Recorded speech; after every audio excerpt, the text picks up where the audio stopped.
এবং বিশ্বনবী এটাও টের পেতেন, তিনি বলতেন, আয়েশা আয়েশা কখন তুমি আমার উপর রেগে থাকো আর কখন খুশি থাকো সবটাই কিন্তু আমি টের পাই।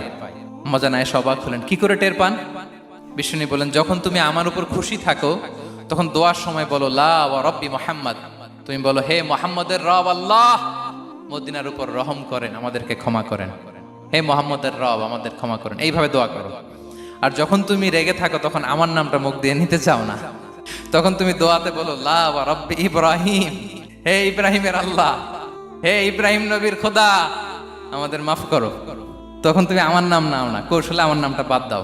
আমাদের আয়েশা বলেন, ইয়া রাসূলুল্লাহ মা আহজুরু ইল্লা ইসমাক, নবী হে আমি তো আপনার নামটাই শুধু মুখ থেকে বাদ দেই, আমার হৃদয় থেকে তো কখনো আপনারে বাদ দিতে পারি না।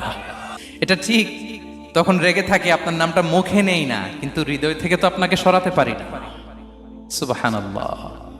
এই ছিল বিষ্ণুবীর সাথে স্ত্রীদের সম্পর্ক। প্রিয় ভাইরা,